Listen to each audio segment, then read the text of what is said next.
Last year, some of those here will recall that I gave a speech about shining a light on unfairness in the tax system. And I noted that many people look at our headline personal income tax rates and see a system that charges higher tax rates on higher taxable income, and they assume that that means that the system that we have in New Zealand is progressive overall. It isn't. I said that it's rare for the debate to properly factor into the effective rate of the regressive tax that is GST as a percentage of income, or for that debate to include economic income that is untaxed. I noted that there's a sense of unease, and I still believe this to be true, especially among younger New Zealanders who see their opportunities constrained by inequities in the current tax system. Many believe that those that are better off than themselves can structure their affairs to pay lower tax rates, but they've never been able to prove the scale of it. I said that the Labour government believes it's the responsibility of government to shine a light on this, and noted that only IRD can gather the data needed. I spoke of two key projects underway at Inland Revenue, the High Wealth Individuals Research Project and the tax principles work that we're undertaking. I'm here today to announce the results of the IRD research, and for the first time we have hard data confirming fundamental unfairness in our tax system.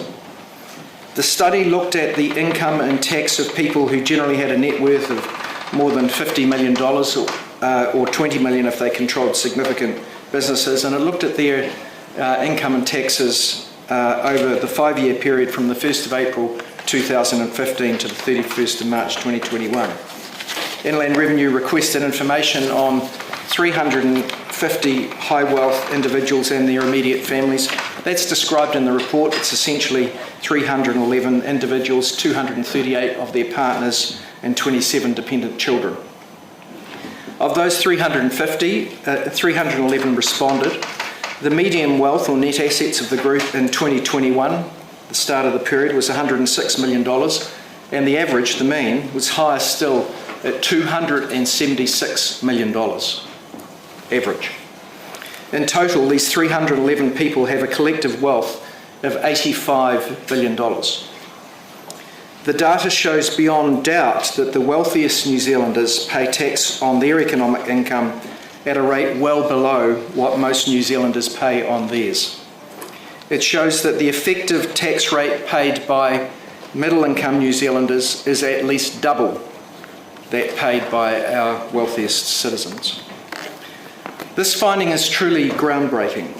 The work we have done to substantiate it puts us at the forefront of those countries who are trying to better understand the fairness of their tax systems. This study is an analysis of actual data. It's not a theoretical model or an analysis of scenarios. I want to be clear that today I'm not announcing any new tax policy or tax switch. Labour's tax policy will be announced before the election. I do repeat again, though, that I've never favoured taxing the family home, either by way of capital gains or imputed rents. High rates of home ownership are for me a cornerstone of a fair society. Before I get into the substance of this work, I'm going to talk a bit about the background and how IRD conducted its study. The first point to note is this is a debate about the distribution of tax, not total tax. New Zealand's not a highly taxed country. We sit in the middle of the OECD pack for total taxes, and you can see on the white bar there, that's the OECD average, and New Zealand's taxes are shown in the red bar, slightly lower than the OECD average. Those taxes don't change hugely as a percentage of GDP from year to year. New Zealanders want to know that their tax system is fair, and indeed voluntary compliance with tax obligations, which the system relies upon, itself rests upon the system being seen to be fair. Salary and wage earners do pay a fair rate of tax. When they earn an extra dollar, they expect to pay tax on it, and they expect other people who earn more to do the same. But how can an individual understand what their fair share is if they don't know how much tax people with higher incomes pay? We can only get this right if we know what the facts are, and this requires real data, not scenarios or models. We know that most New Zealanders earn the bulk of their income in salary and wages, which are taxed. Currently, as I've said, some people look at those headline personal income tax rates and they see a rate that changes on higher incomes, and that's shown on this slide here. The green bar is the marginal tax rate that people pay on their next dollar of income as their income rises. The blue bar is the average during that journey, if you like. So if you're someone that was on here at about $100,000, your average tax rate across your whole $100,000 would be around 25% there, as you can see. So people see that and they assume that this means that the system is progressive overall, but it's not, because what is not apparent in this graph is the types of income that are earned predominantly by the very wealthy, and this is an important and, the graph also excludes GST. So what the graph in fact fails to show is that the average tax rate for middle income Kiwis is generally much higher than it is for their wealthier co-citizens. We've known for some time that some of the wealthiest New Zealanders don't pay tax on some of their income, but we've not known how much nor what their overall effective tax rate is. Not all taxes need to be progressive. I'm a defender of GST, but the overall system ought to be. This is a settled principle of tax theory. A major obstacle to understanding the current unfairness has been the lack of reliable information. Until now, we've had to rely on the Household Economic Survey for information on the wealthiest New Zealanders. While that survey provides comprehensive information for most of the population, it's not accurate at the top end. Last year, I noted that the Household Economic Survey had surveyed just one household with wealth greater than $20 million. They've now found two. That's right. The NBR Rich List is a better data set than the official statistics when it comes to high wealth. We've been similarly in the dark about economic income. Why is it in a country with billionaires we have a data set used for policy purposes which effectively ignored the wealthiest? It's not out by a factor of 10, that would be huge in itself, but the maximum is out by a factor of hundreds. Despite the limitations of household surveys, they have told us that wealth is unevenly distributed in New Zealand. According to that Household Economic Survey, the top decile, which is the top 10% of households, holds 63% of household net worth, excluding owner-occupied housing. This is more than the other 9 deciles combined. There's a massive difference between decile 10 and decile 9. Further down the tree, it's even more apparent. In fact, 50% of the population hold only 7% of the net worth outside the family home. In contrast, the top 1% of households hold more than a quarter of all of the financial assets in New Zealand. This means that most income from investments is earned by a small segment of the community. The data being released today shows that wealth is actually more concentrated than the Household Economics Survey tells us. And this is something that leading economists like Thomas Piketty and Sayers and Zupman have been telling us. Surveys understate the concentration of wealth, while data makes it clear. Today's report also shows the tax paid. Until now, we haven't known the total income of that segment of the community, nor how much tax they pay on that income. We of course know the rate of tax paid by wage and salary earners, by small business owners, but not the rate paid by the top cohort. This has made comparisons guesswork until now. That's wrong, and it's why the government moved to enable IRD to address this data gap. Parliament confirmed this much needed information gathering on the Commissioner of Inland Revenue. Before then, wealthy people and their intermediaries, the accountants and the lawyers, could refuse to provide this information. IRD was allocated funds to collect research relating to the tax paid by wealthiest New Zealanders relative to their economic income. That is their income from all sources. The project was not targeted at tax administration for specific individuals. It's entirely separate from Inland Revenue's compliance activities. And it's not a criticism of those surveyed. It's not about chasing tax avoiders. Wealthy New Zealanders are usually hard-working and creative people who comply with current rules. And their cooperation has enabled this study to provide critical information about the rate of tax they pay compared with others, and I'm grateful for that. IRD's methodology has been critiqued and improved by outside experts. It is the IRD's report, not mine. It is their careful analysis, and you can trust and rely upon it. So today, Inland Revenue is publishing its findings on the effective tax rates for high wealth individuals. IRD has analysed their various sources of income and the tax they pay. Most people earn the vast majority of their income from salary and wages, which is all taxable. Their tax is paid largely via income tax and GST. For the wealthiest Kiwis, just 7% of their income is taxed as personal income. So if you look at this graph up here, the mid-blue 7% bar at the bottom is the equivalent of the salary and wages and that are the predominant source of income for most people. But for the wealthiest people, that portion of their income is only 7% of their total income. So in other words, it shows that most of the high wealth groups' economic income comes from investment returns. And when I say most, I mean 93%. Now, economic income is much broader than personal taxable income. It includes all income sources that increase a person's ability to buy goods and services and pay for living costs and saving. The financial affairs of the very wealthy are often complex. They can involve, and they normally do, partnerships, many companies, sometimes hundreds of companies, and multiple trusts. So to understand the system, IRD needed to consider the income and taxes through all of those entities: personal income tax, company tax, tax paid by trusts, as well as GST. Only then can we understand how the system works overall. And the detailed analysis by Inland Revenue has done that. It's been a huge piece of work.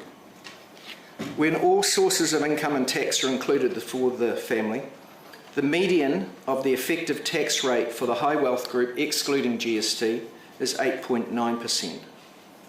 8.9% is the median rate of tax paid by the wealthiest in this country, excluding GST.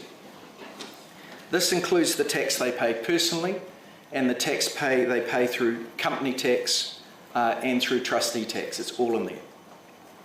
If GST is added, the effective tax rate rises to just 9.5%. And I'll cover shortly why the GST-related increase in those figures is so small.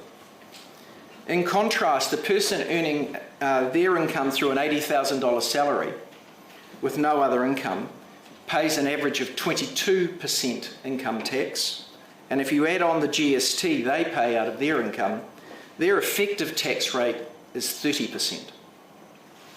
So our citizens, like our tradies, our nurses, our school teachers, our hospo workers, our hairdressers, our cleaners, our engineers, our small business owners, all pay a much higher effective tax rate than their wealthier fellow Kiwis. Highly paid CEOs and professionals who earn large salaries, which of course are already all in the taxable band, they pay an even higher rate. The much lower rate paid by the very wealthy is driven by two main factors: capital income, which is mainly capital gains, and GST.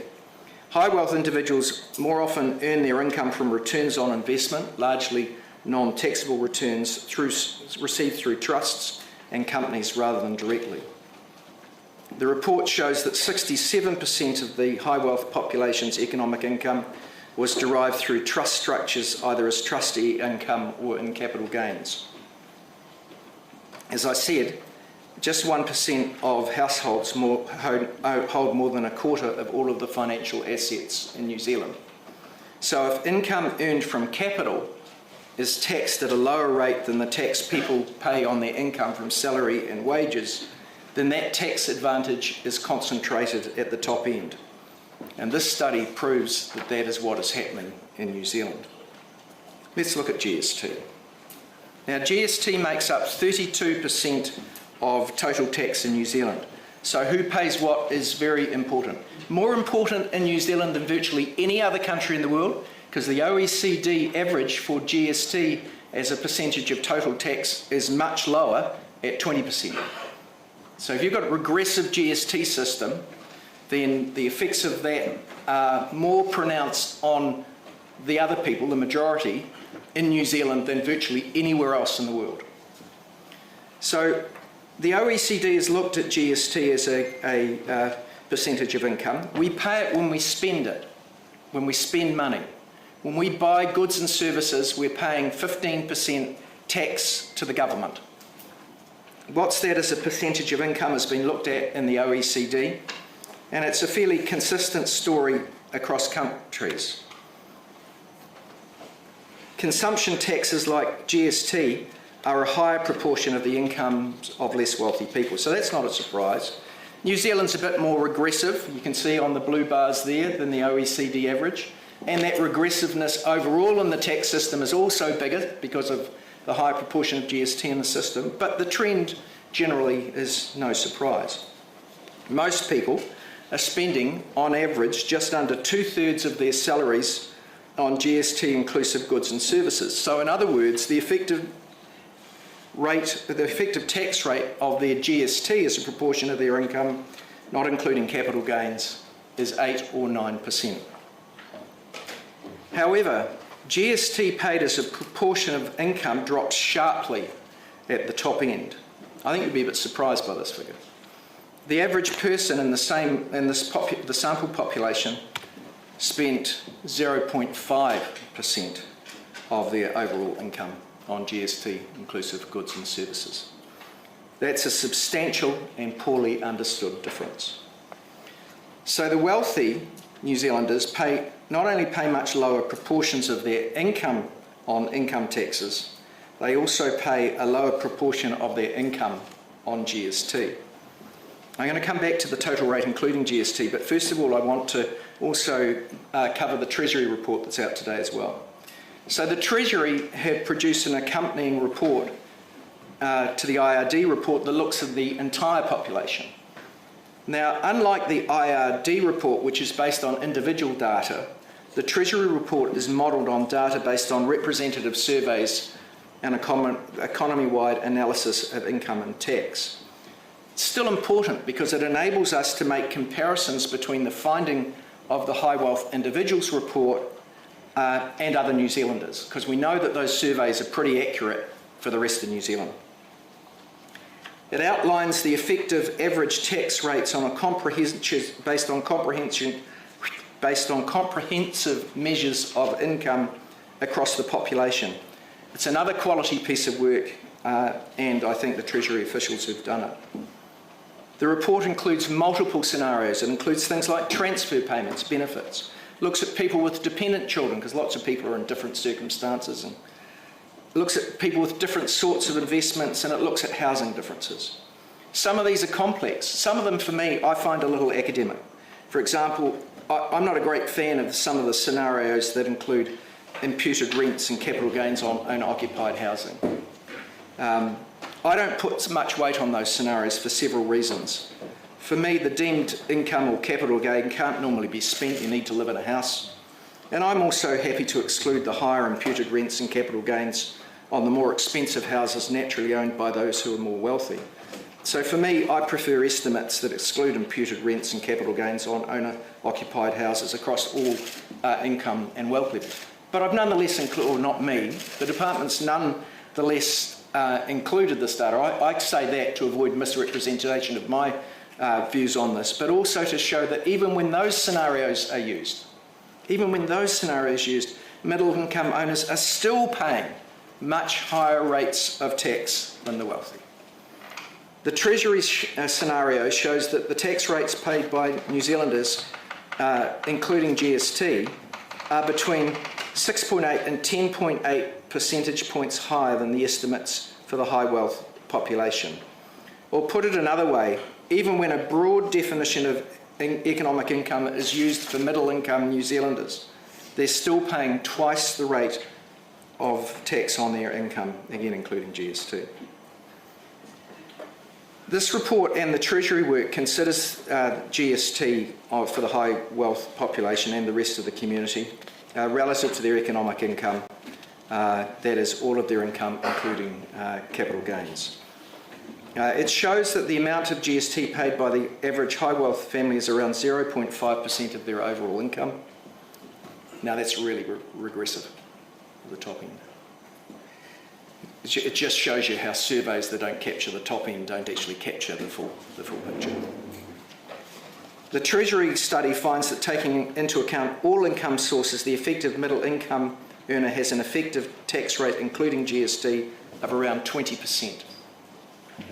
So the Treasury's alternative analysis, which sits as a companion to the IRD work, again shows middle New Zealanders paying more than double the rate of tax of the wealthy.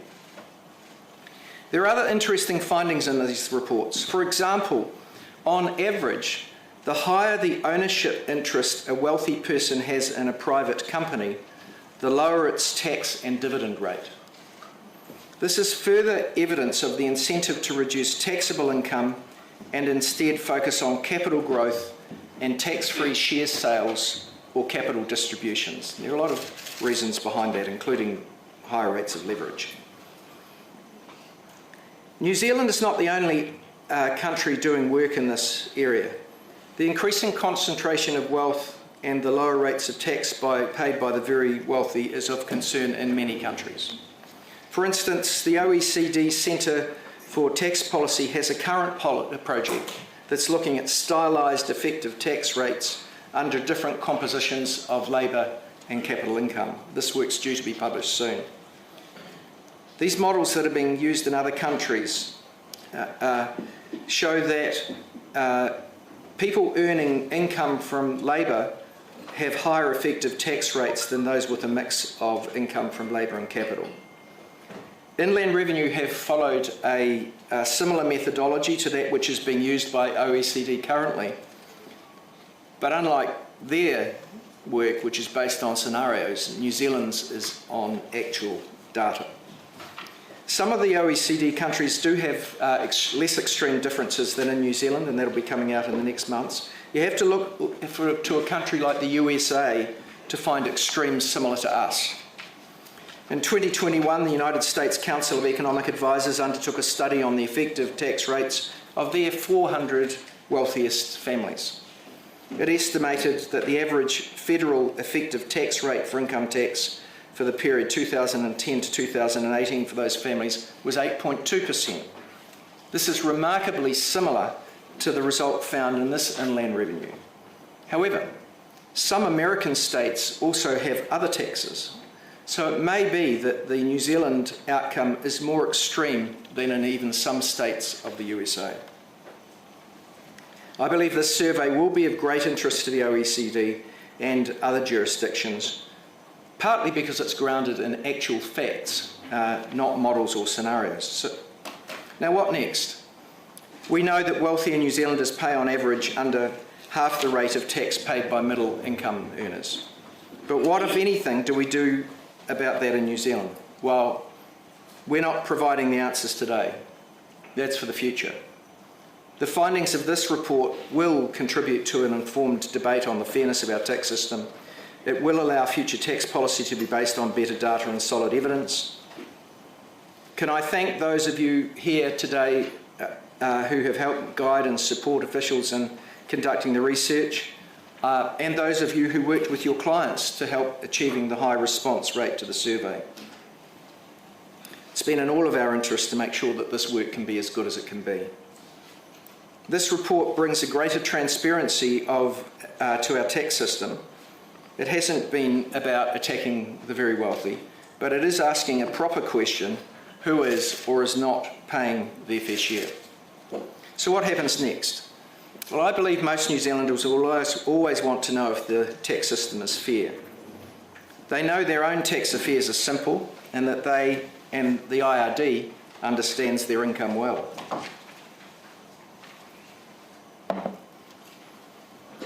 The Labor government believes Inland Revenue needs to continue to monitor and report on how the tax system is in fact operating across all strata in society. The government is planning to introduce a series of tax principles. These tax principles will require tax policy officials to regularly report on key fundamentals of the tax system. Lots of people have strong views on what tax policy should seek to uphold. But surely we can find a high-level common ground upon which information can be reported and upon which a proper debate can be based. Successive tax inquiries in New Zealand and overseas have described the main principles of a good tax system. They're uncontroversial. All want a modern tax system to operate efficiently and effectively by keeping administrative and compliance costs low. In New Zealand, we try to deliver workable tax policy through our generic tax policy process and public consultation. Most people agree that a good tax system incentivises work and avoids distortions through uneven tax treatment of business and investments. But above all, a tax system seeks to uphold that most core of New Zealand values, fairness. Fairness in tax has two main aspects. Horizontal equity, that should ensure that people in similar positions contribute similar amounts, and the vertical aspect that should achieve progressivity or at least avoid regressivity in the system. The High Wealth Individuals Report finds our system is regressive at the top end, meaning that very wealthy New Zealanders pay much lower rates of tax than middle-income Kiwis. This new reporting framework to be created will seek to provide information on the tax system related to these principles. This will help to provide an informed debate. Our proposal is to require officials to report periodically on the operation of the tax system, using the principles in the legislation as the basis for their reporting. This will build up a time series showing how the tax system is changing in relation to these core principles. By providing information to the public like that presented in the High Wealth Individuals Report today, we can have an informed debate on tax using solid evidence. The debate around this High Wealth Report and the tax principles adding requirements for ongoing public information will result in a stronger economy. The economy will be better if the tax system is fairer. It will also be a fairer tax system and make for a better New Zealand. I appreciate you taking the time to be here. Could I particularly shout out to the officials that have led this work? They've done a fantastic job and I will be eternally grateful to them. I'm happy to answer a few questions.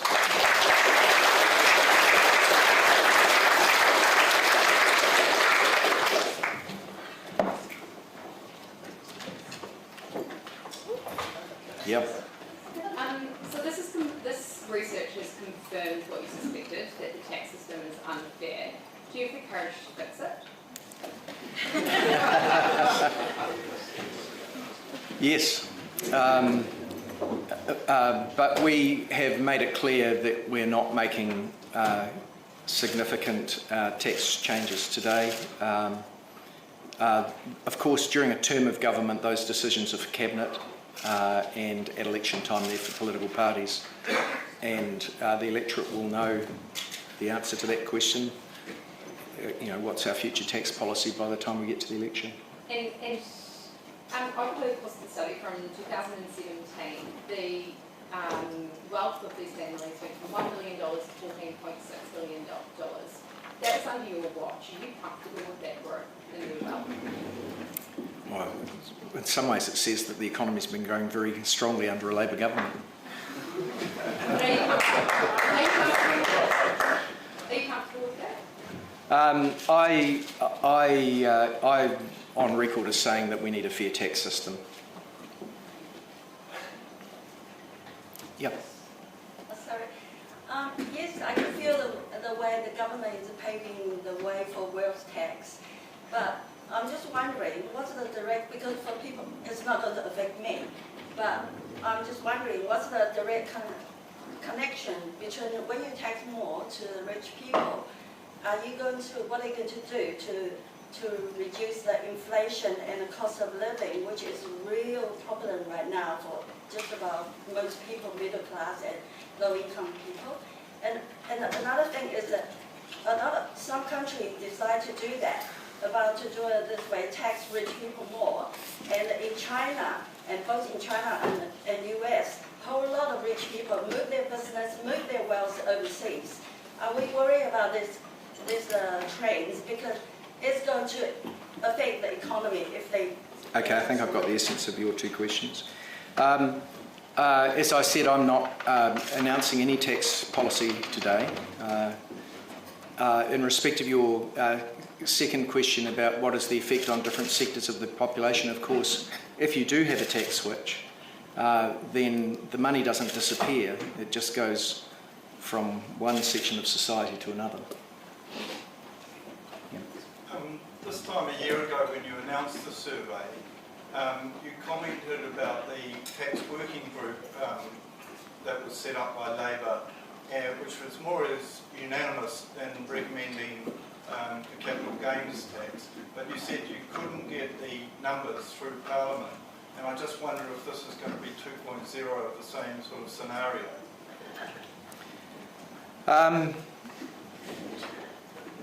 I'm on record as having for different periods in my political career advocated for a capital gains tax, and I don't resile from that.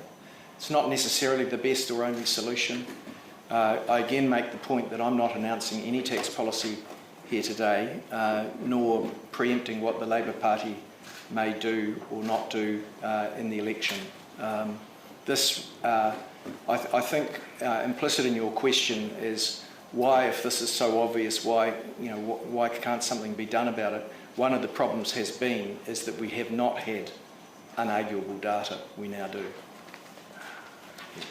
Yeah, how did the Inland Revenue determine the 350 individuals or families to do it? And you talked about 311 out of 350. What's happened to the other 39? Are they going to get told off or what? In respect of the first question, it's described in the report in some detail, but essentially Inland Revenue relied upon their own knowledge of where they thought who they thought the high wealth individuals were, and also had data available, no doubt, things like the NBR rich list. It won't have covered all of the wealthy people in society because we don't know who they are. Although we're pretty sure it's a decent sample. In respect of the issue as to what's going to happen with the 10% who didn't comply with the survey, that's an issue for Inland Revenue, and I don't interfere with that. Yeah. Thanks. That's a really revealing report, and I totally support the work that's been done using real data to get information. But I'm just concerned about what's your message to people who are on the decile 10 income and who will now find out that there's not a fair tax system. And I know you're not announcing policy, but I think it's a really significant message that you've just delivered. Well, I suspect the opinions within that group will differ as between different people.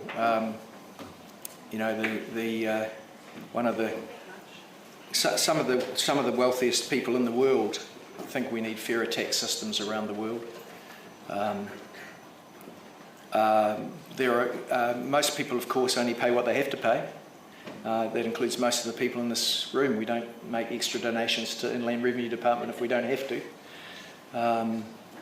I can't answer for them. I do know that the concentration of wealth, the average, what did I say, the average family here was $265 million, was it? Was it $276 million? I think that average will surprise people. It surprised me. I've got some well-off friends. I phoned them and asked, just this morning, I said, what do you reckon the average was? Very few of them got it.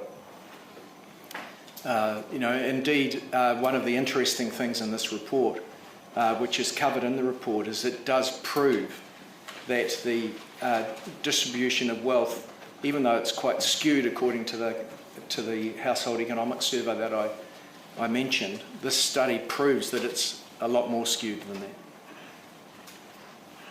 Jeff? Without the benefit of reading the report, David, looking at your figure ES1, which is the one you put up about the sources of income, do you have in here a breakdown of those capital income categories across the three subcategories: realised capital gains, unrealised capital gains, and just return on assets held? Yes, and by asset class.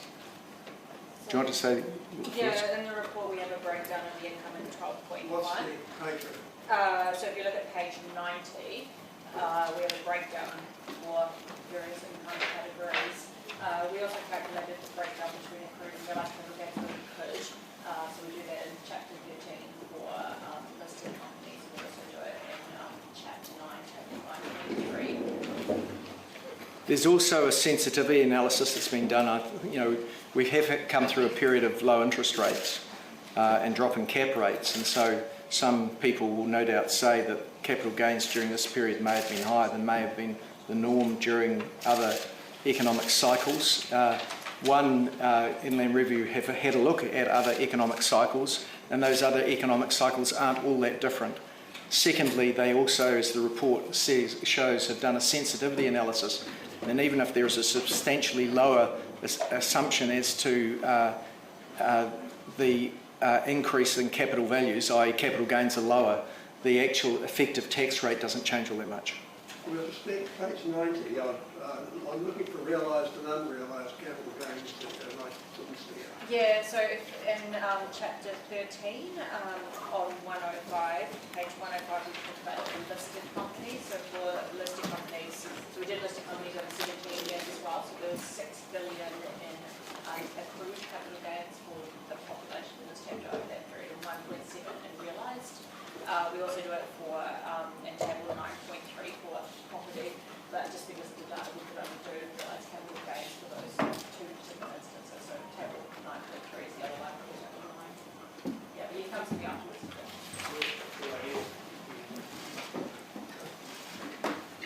Yeah. These numbers show that if the 311 families had paid the same tax rate, effective tax rate, as middle income New Zealanders, 30%, they would have paid an extra $2 billion, just that 311 families, in 2020 and 2021, if they paid the same rate as everyone else. What would you say to those people in that group, who you don't know the names of, who no doubt are campaigning against any sort of attempt to tax that $14 billion in income they made that year?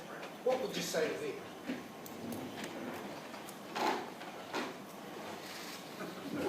I would say that we live in a society where we rely upon an educated population, sealed roads, a police force that we should all fairly contribute to, and that that is for the benefit of everyone. There was I saw a speech from President Biden online about a year ago, where he said that, under a fair tax system, the middle class is strong and the wealthy do just fine. They'll still be the wealthiest people in society by far, and still be earning a lot more after tax, no matter what we did. This gentleman here. Thank you, Minister. A lot of the results seem to be hinging on these unrealized capital gains, and for counting those as income, just as a matter of high-level tax policy principles, how should we be thinking about unrealized gains? So you put up the fraction of effective income that people are paying in GST. It seems to suggest people aren't drawing that much out of their unrealized gains through borrowing. Otherwise, you would have seen them paying a lot more in GST based on those unrealized earnings, right? So, as a matter of high-level principle, should tax policy be trying to tax unrealized gains, not tax them? How should we be thinking about it when those, at least in the company data, were 70% of the overall gains? Well, again, I'm not going to say what the appropriate response is, but once you get to the top end, you actually never need to sell anything. You can just buy ever more.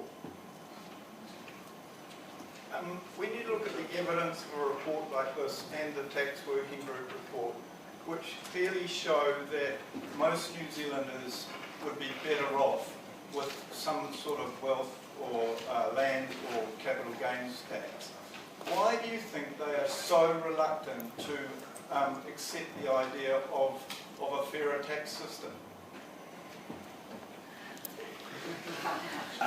If I could have done a better job of that during my lifetime as a politician, I would have. I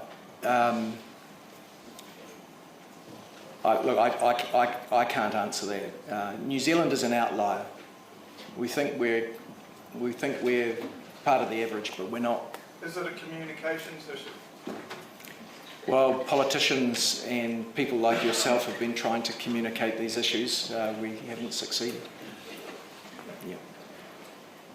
I'm on a lower end in that range. I get super, and which basically just pays for my rent. And I'm still working. And IRD just moved my tax rate to a point I still pay student loan.